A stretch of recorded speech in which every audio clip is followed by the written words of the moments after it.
I'm taking over for John for the next 3 weeks. Next 2 weeks I'm going to be talking about Islam, but today we're going to go on and talk about the first question that we were dealing with, where did I come from? And this is a ontological question, not an epistemological question. So it's not like what parents did you come from? It's from where did we come from ultimately. And what we believe as Christians is in the beginning God created the heavens and the earth. And that's the cornerstone of our belief right there. But the alternative, the only alternative is time plus chance. Or in the beginning God created the heavens and the earth. Supernatural creation. Time plus chance. Chance doesn't have any power. If you flip a coin and you get heads a dozen times in a row, it's still a 50-50 chance you're going to get heads or tails the next time. So chance has no power, and time is the power in the time plus chance belief. And so here's a quote from Francis Schaeffer I found. This equation of the impersonal plus time plus chance producing the total configuration of the universe and all that is in it, modern people hold by faith.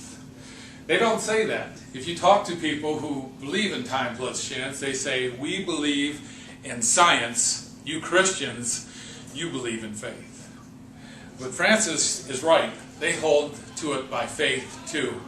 The problem is they think that they have geology, they have astronomy, they have biology, all proving time plus chance. And that's a big problem. And that's a problem when kids go off to school and are taught that biology and geology and astronomy prove that the Bible is wrong and supernatural creation is wrong. And then they say, you know, why believe in the Bible? Why live a life as God would have us to live? But that's the way we were created, and that's the way we were designed, and that's what we believe we should be living. So time plus chance, sometimes it's called naturalism. Naturalism excludes the supernatural. Materialism believes that, that's another name, they believe that the material world is all there is. There is nothing beyond it, no supernatural. But let's talk about this issue of faith. What is faith? What does the world think of faith? Mark Twain said, faith is believing in what you ain't so. And that's basically what the world thinks, because biology, astronomy, and geology says it's wrong. But what does the Bible say about faith? The Bible says in Hebrews 1 verse 1, faith is the substance of things hoped for, the evidence of things not seen. So God's saying here that there is evidence for Him, that we can find evidence for Him, and that's what I dealt with as a detective, dealing with evidence. And what I deal with, first of all, is direct evidence. That's eyewitness testimony. The only direct evidence we got for how we got here is the Bible. And circumstantial evidence is what I deal with a lot, and circumstantial evidence is evidence that you have to explain the circumstances of how it got there. The best explanation of how it got there. And so if you find the suspect's fingerprints in this crime scene, he's got to explain, you know, I say it was there when he killed the person. And he'll say, well, I was there 2 weeks before I left that. So you try to figure out the circumstances, and that's what we have to do with the evidence. So we have, God tells us that He has given us evidence. It's called general revelation. Psalm 19 says, the heavens declare the glory of God, the skies proclaim the works of His hands. Romans 1:20 is the other general revelation verse. For since the creation of the world, God's invisible qualities, His eternal power and divine nature have been clearly seen, being understood from what has been made, so that people are without excuse. They're saying it's obvious. God has left the evidence behind, and it's obvious. So what do we do with this problem with science today that tells us that the Bible's wrong? And that's what I'm going to cover briefly, very briefly, the different sciences, the biology, the astronomy, and the geology, and say what it's wrong. So what does the Bible say about being a detective? It says wisdom is of the utmost importance, therefore get wisdom. And with all your effort, work to acquire understanding. 1 Thessalonians 5:21, examine everything carefully and hold fast to that which is good. Here's Richard Dawkins, he's the bulldog for the atheists, and he says, I'm against religion because it teaches us to be satisfied with not understanding the world. Well, we really understand the world because we have the biblical worldview. He doesn't have a biblical worldview. He doesn't understand the world. So here's some time plus chance assumptions about how the universe got here. First of all, cosmic evolution, the origin of time, space, and matter from nothing in the Big Bang. I don't know if the Big Bang happened, but that's the cosmological story that we have right now, and it's not going to change in my lifetime. So the Big Bang says that everything exploded from a point of singularity, and let me tell you how small a point of singularity is real quick. A piece of paper is about 1 million atoms across, and an atom is mostly made up of air, and it has a nucleus. So get an idea how small a nucleus is, and about 1 million points of singularity fit inside the nucleus. So it's a real small thing. Okay, I call it nothing. I don't know what you call it, but they think all the hydrogen in the universe was inside there. It got real hot and exploded.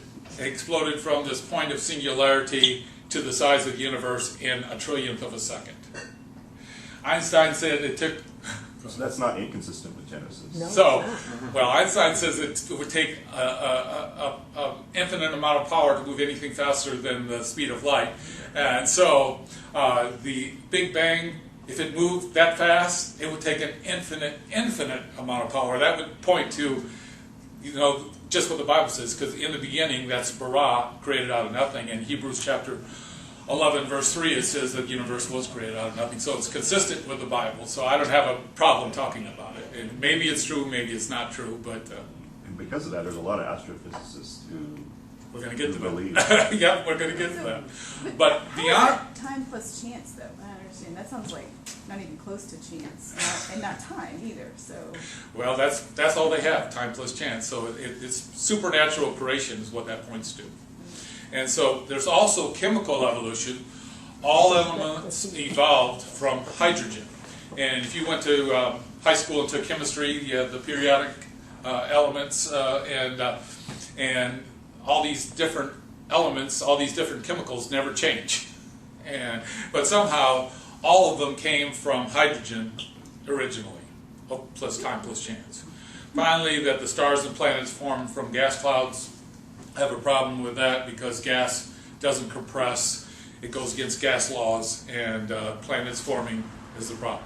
So in the stars, in the process of fusion and over time, all the elements are formed by, as hydrogen goes away, the star has to start making it the way it stays making fusion. It starts making other elements. Well, that's what they say. Right. And so here's some conclusions that scientists have come from. This is from the SETI, Search for Extraterrestrial Intelligence, Arnold Penzias and Robert Wilson. Here's some quotes from Penzias. He says, based on his study, he says, astronomy leads us to a unique event, a universe which was created out of nothing, one which the very delicate balance needed to provide exactly the conditions required to permit life, and one which has an underlying, one might say, supernatural plan. Another quote from him, he says, the best data we have are exactly what I would have predicted had I nothing to go on but the first 5 books of Moses, the Psalms, and the Bible as a whole. Another quote from a scientist, this is from Robert Jastrow. His book, God and the Astronomers, he talks about the different explanations for how the universe got here, and he goes through why all of them are wrong, and he concludes this towards the end of the book. He says, for the scientist who has lived by his faith in the power of reason, the story ends like a bad dream. He has scaled the mountains of ignorance. He's about to conquer the highest peak. As he pulls himself over the final rock, he is greeted by a band of theologians who have been sitting there for centuries. So I think astronomy points to there being a creator God, and we don't have a problem with that. Stephen Meyer says, in short, naturalism is on hard times in cosmology. The deeper you go into it, the harder it is to get rid of the God hypothesis. And here's one from Texas A&M University. I got this from Ryan. He's professor of engineering, Dr. Walter Bradley. Discoveries of the last half of the 20th century have brought the scientific community to the realization that our universe and our planet and the universe are so remarkably unique that it's almost impossible to imagine how this could have happened accidentally, time plus chance, causing many agnostic scientists to concede that indeed some intelligent creative force may be required to account for it. So it points to the Creator God is what he's saying. So next, what about the fossil record? What about geology? Charles Lyell became the father of geology, and he got his ideas from John Hutton, but Charles Lyell was the one who made him famous, and he called his idea uniformitarianism. And the geologists at the time all believed in catastrophism. And catastrophism, they believed that there was a worldwide catastrophic flood to explain the fossil record in the geologic column. And Charles Lyell, he didn't like the idea that science was being used to validate the Bible, and we know this from personal correspondence. He wanted to use science to basically prove that there wasn't a worldwide flood, and to prove that that the Earth was much older than the Bible says, based on the fossil record of the geologic column. So I want to give you a quick look at some of the evidences that's in the fossil record. First of all, looking at it from a biblical worldview, was the fossil record there when God created Adam and Eve, the Garden of Eden? We know that death, suffering, and disease was the result of Adam's sin, and so if those were down below and those had happened before, it just is not consistent with a biblical worldview. But let's look at sediments and sedimentary rock. There's a lot of this. You see this in the Grand Canyon. You see this all over the place. And you see with sedimentary rock, sometimes sediments will come on the bottom of the ocean or bottom of a lake. But with this type of sediment, what they've done with sediment experiments is that this sediment by definition is rock that was eroded from one place by water, carried by water to another place, and laid down by water in another place. And when there's sediments in water and it starts slowing down, gets to a very slow movement, a tsunami or a tidal wave or whatever, then it will naturally lay down layers of sediment. And so the heavier sediment will be on the lower level and the lighter ones will be. And so when a tidal wave came in of sediment and started slowing down in this area, it probably laid down maybe 3 or 4 layers. And the next layers came on maybe hours, no more than a few days later is what I believe. And that these sediments, they all have sea creatures or sea plants in them, all the way up. And a few more things about this sedimentary rock. My idea is that it was laid down during the flood. That's a catastrophist view. The uniformitarian view believes it was laid down over millions of years. So, first of all, with the fossils, here's the fish eating another fish. This indicates to me that they were buried rapidly, because fish, they don't lay around on the bottom of a lake or the ocean more than 2 weeks, and they don't lay around on the shore much longer. But if you bury them rapidly, then they will be preserved. So I believe these fossils point to rapid burial. All the dinosaurs, the dinosaur bones were the ones that started the whole long age idea. It was when they found them in the 1800s. And in 1840 they said they were terrible lizards. Dinosaurs is what terrible lizards mean. But all dinosaurs are not buried in their native environment. They're always buried with sea creatures, as this one was here. And most of the big ones, you just find a part of a bone or one bone or maybe 2 bones with the dinosaurs. So I believe before the flood, these creatures grew to large sizes because it was a different world back then. And I think if we went back there now, we'd be shocked. If you believe that was our Earth back then before the flood. So A few things that point to rapid burial. They have a lot of area. Whenever you see bent strata or warped strata, you see strata won't warp like that when it's hard as a rock because it'll just crack up. And what the materialists and naturalists say is that this got very hot underneath, it went far underneath the earth, and while it was hot, it got warped. And my problem with that is sedimentary rock turns into metamorphic rock, and it hadn't happened with these, and the fossils would be melted, and these are full of fossils. So the idea that this all was laid down in a short time and it was all still malleable, at the time the earth was making earthquakes and a lot of things happening during the flood, and that's what caused the warping of the strata. And then you have the evidence of the polystrate trees, polystrate fossils. These are trees, and sometimes they're fossils that go through several layers. And these are not, they don't have roots on them. It looks like they are placed there catastrophically, and if it took millions of years to cover them up, there wouldn't be a tree there. They'd rot away. And so there's problems with the uniformitarian's view. They really didn't have much evidence at the time of Lyell, but you could get a PhD in geology and they won't teach you catastrophism. Also, a lot of things, radiometric dating is a big validation that they came up with. And all they can do is date it's igneous rock, which is rock that when lava forms, hardens, it turns into igneous rock, and they can supposedly tell the date that it was formed.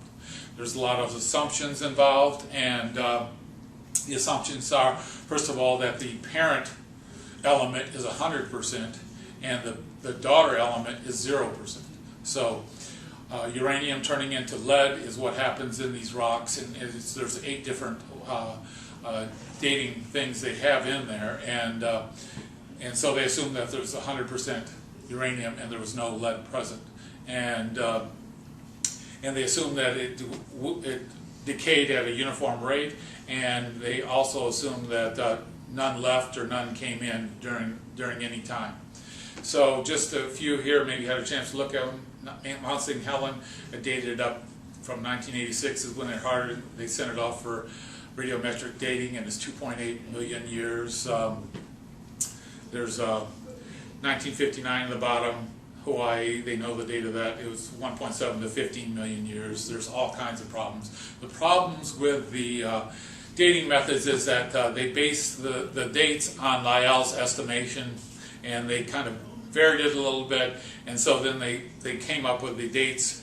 They run these dates and find the closest one to it and say, yeah, that validated what Lyell said, and that's how old it is. So they date the rocks by the fossils and the fossils by the rocks now, and so it's what you call circular reasoning. And I have a problem with circular reasoning.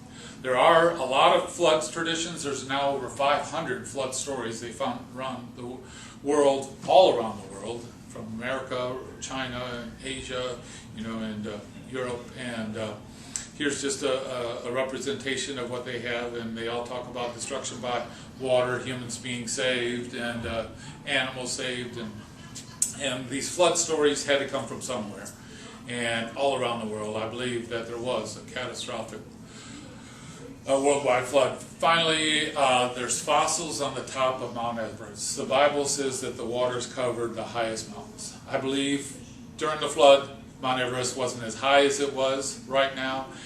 In Psalm 104, it says that the mountains rose and the seas dropped, and that's where all the water went, why the water ran off. So, but what they found on the top of Mount Everest, which is the tallest mountain in the world, is these clams and different sea creatures. I'm interested in the clams because clams, when they die, they open up. And these clams are all buried together in one spot. It's about 4 feet wide and 4 feet deep and 6 feet long, just filled with clams. And that points to the circumstances of being put down there catastrophically rather than long ages. So they weren't open? None of them are open. Closed. Yeah, and so, and clams are real good about getting unburied. And so they really had to be buried rapidly. and that's on the top of Mount Everest. So another interesting thing that they found in the fossil record, paleontologist Mary Schweitzer, she found that they had cut I think it was a Tyrannosaurus Rex bone in half to get it out of the location on a helicopter. She looked inside the bone and she was shocked because she found this soft tissue that is preserved. It looked like red blood cells and blood veins, and this was stretching right up here. And she's like, I know it was 65 million years old, but I don't know how it got there. Later, she came up with a theory, story that how it got there, and it doesn't make sense. But I think that it looks like those dinosaurs hadn't been there for 65 million years. Another recently, they found a rat. I don't know why they didn't call it a rat, but they call it Spinostus. Found in Spain from 125 million years ago, supposedly, and is exquisitely preserved fossil, included its hair, its spine, and lungs and liver tissue. So from 125 million years ago, I don't think so. So here's a quote from Derek Ager, former president of the British Geological Association. He said, "Uniformitarianism triumphed, catastrophism became a joke. But I would like to suggest that in the first half of the last century, the catastrophists were better geologists than the uniformitarianists." Here's another quote. This was in Science magazine from Warren Allman, PhD. "As now increasingly acknowledged, however, Lyell sold geology some snake oil. He convinced geologists that because the physical laws are constants," that's what he came up with. It says the law of gravity, the laws out there in the universe are constant. Why should we think anything else happened to the fossil record?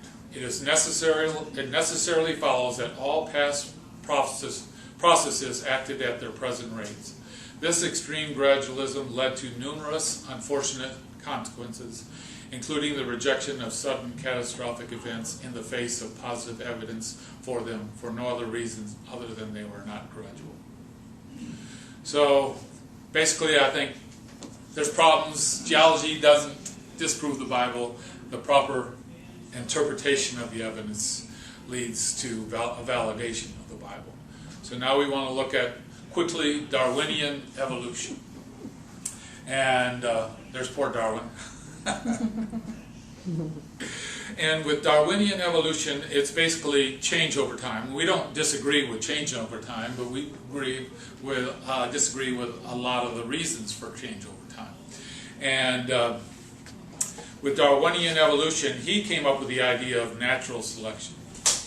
The idea of natural selection wasn't original with him. We found Edwin Blythe wrote an article about it, or several articles about it 15 years before, and in Oxford University they have Darwin's library, and those articles were found in the library, and he had underlined and written in the column all those articles. So Edwin Blythe was a Christian, and he believed that natural selection was God's plan to preserve the good genes. Basically, they didn't know about genes, so that the best would survive, and those that were not so good would. So this idea of natural selection wasn't a new idea, but Darwin, he had Lyell's conclusions on his brain, and that became his worldview.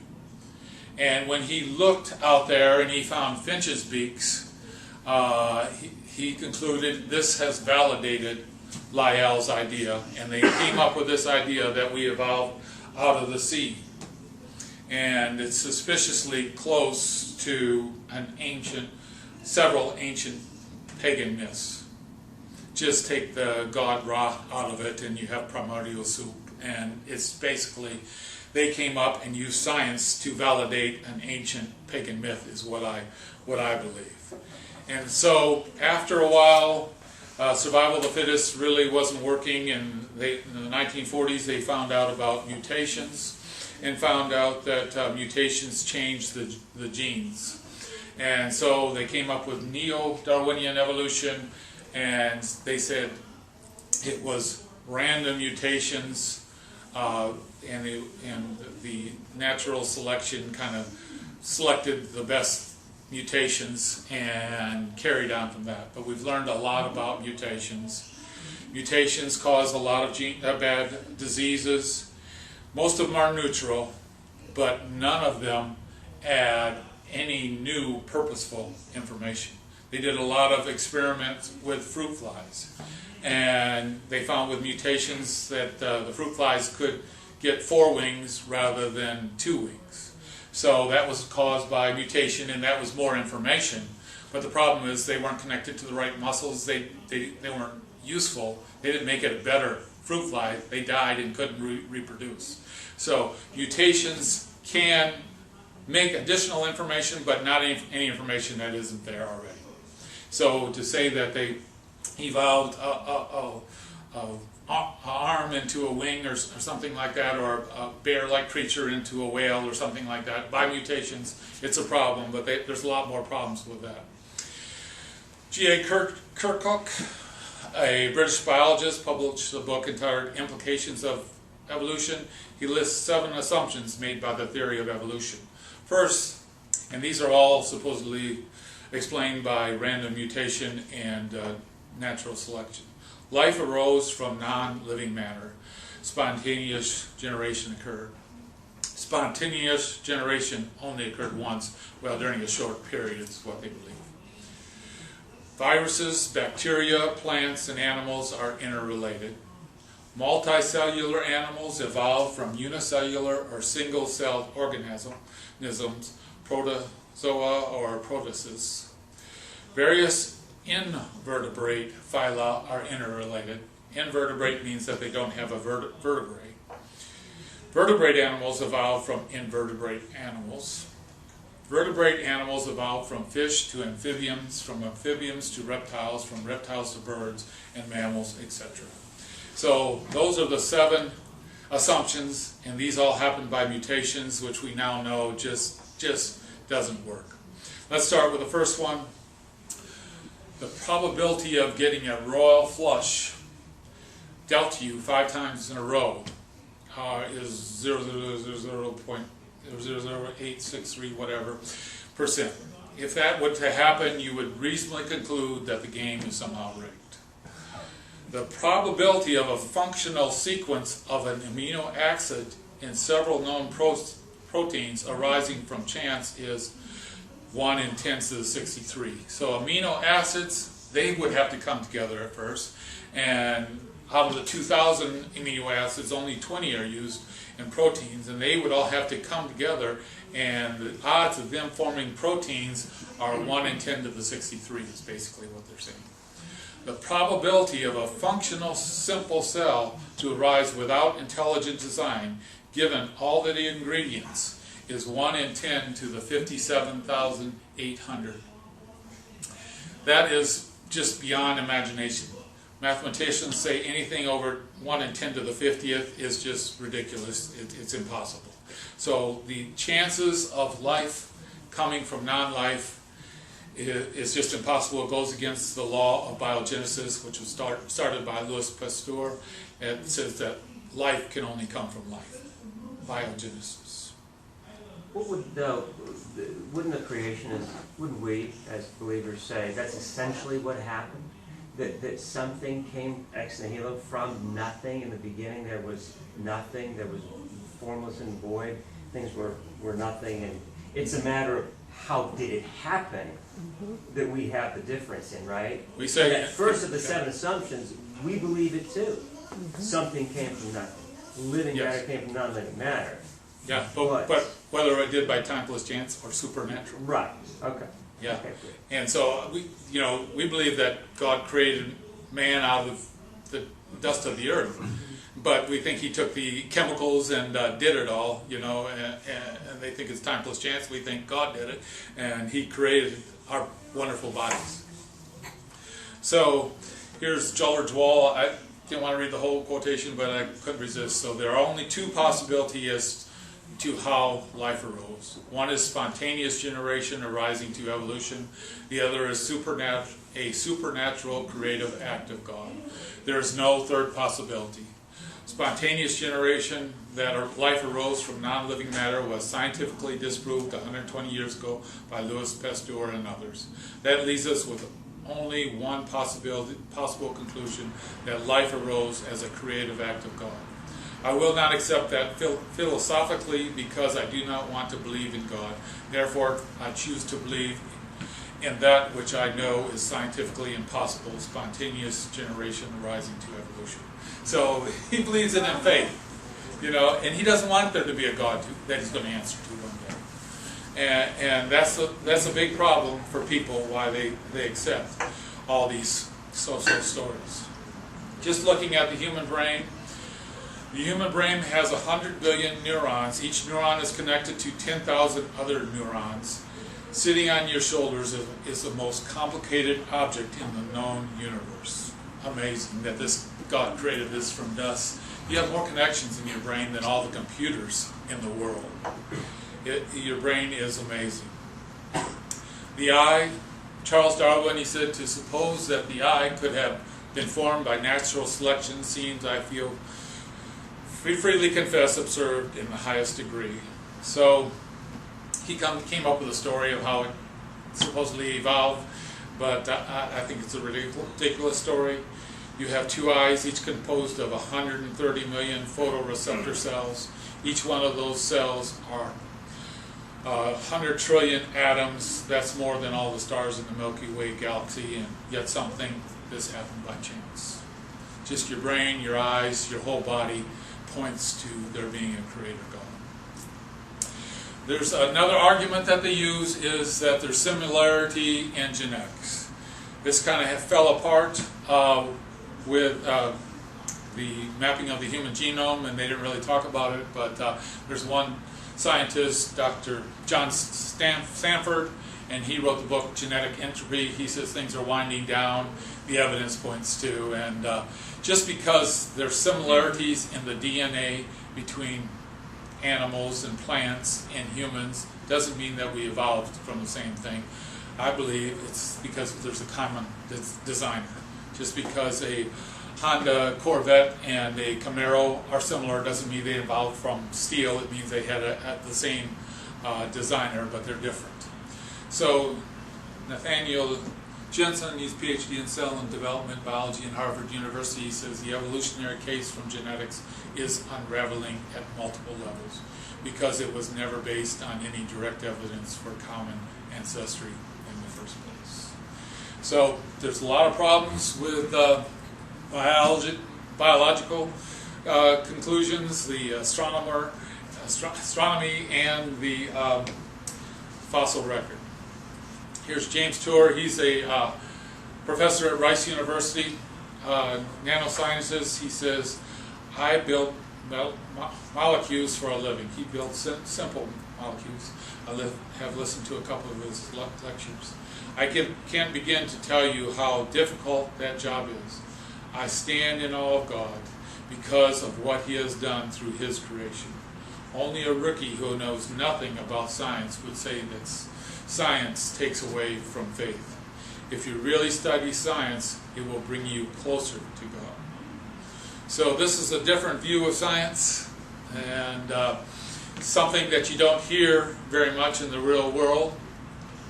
Here's a quote from Dr. Karl Popper. He said, evolution is not a fact. Evolution doesn't even qualify as a theory or as a hypothesis. It is a metaphysical research program, and it's not testable science. That's evolution, that we came from primordial soup, evolved from other creatures to ourselves. Dr. T.N. Tasmanian, a physiologist from the Atomic Energy Commission, says science who go about teaching that evolution is a fact are the great con men, and the story they are telling may be the greatest hoax ever in explaining evolution. We do not have one iota of fact. So here's a quote from Richard Lewettin. It's in his book Billions and Billions of Demons, and he says, materialism is absolute, for we cannot allow a divine foot in the door. If you read the whole quote, he says that they set up the experiments, They come up with these stories just for the express purpose of keeping God out of the equation. And that they don't want them to come to the conclusion that there could be a supernatural cause, anything other than time plus chance. And that's the way it's all set up. That's the way, if you want to get a grant from the National Science Foundation, don't say you want to prove the flood, you want to prove time plus chance, and you'll get your grant. It's just kind of all rigged against God right now, I believe. So the real reason behind the belief in evolution and all these other beliefs, they can't let a divine foot in the door. They don't want there to be a God that they'll have to answer to one day. And we shouldn't be that way. We should be detectives. We should be looking at the evidence ourselves, and don't follow the conclusions, and use our common sense. You have to look at the evidence, you have to think about it and see if it makes sense, and then you have to see if it's consistent with what you experience in life. So the 1 Corinthians 1:20 says that very thing. Where's the wise man? Where's the scholar? Where's the philosopher of this age? Has not God made foolishness the wisdom of this world? So, Christians don't deny science. We don't have a problem with science. The science that make jet airplanes, the science that make our cars, that make our iPhones, that make our air conditioners, and make our laptops. And it's not religion versus science, but it's good science versus bad science. Christians don't deny the evidence. They deny the atheist interpretation of the evidence. And so, I hope you got a different view today, and make you think a little bit different. And the problem, let's see, since the creation of the world, God's invisible attributes are clearly seen and understood by things that are made, Romans 1:20. True science points to God, and thereby validates faith in God. The original scientists were all Christians. It was started by the church. And the reason they wanted to explore the universe, they wanted to find out about God from His creation, find out about His character, find out about His person. And Newton said he found out that the universe and the planets and everything were all mathematical. He said God used mathematics to form the universe. The universe is incredibly finely tuned. It's just the idea that we're in the right zone away from the sun, so we can have water and we can have the right temperature and everything like that. That's part of it, but it's much more finely tuned than that. And they're finding out more and more all the time. And I believe true science points to God and validates our faith in the Bible. Here's the problem. F. Sherwood Bridges, historian of science and a chemist, director of the Science Museum in London, from his book, Ideas and Beliefs of the Victorians. He said, I myself have little doubt that in England it was geology and the theory of evolution that changes from a Christian nation to a pagan nation. And there's a lot of churches there, and a lot of people say they're Christians, but those churches are empty on Sunday morning in Europe. And a lot of them are being sold to Muslims, and they're changing them into mosques. So the theory of evolution, I think it's the reason, it's my conclusion, is the reason that a lot of kids, I think 60 or 70%, they say kids leave the faith when they go off to college, because they're taught that in biology and geology and astronomy, the Bible is wrong. But they aren't getting the other side of the story, the different interpretation. So what happened with Lyell, he was in tight with the church. The geologist didn't accept him, but the church did, the Church of England. He got his books taught, and he became the head of the geology department in all the universities in England, and Darwinian evolution was quickly brought in after Darwin wrote his book.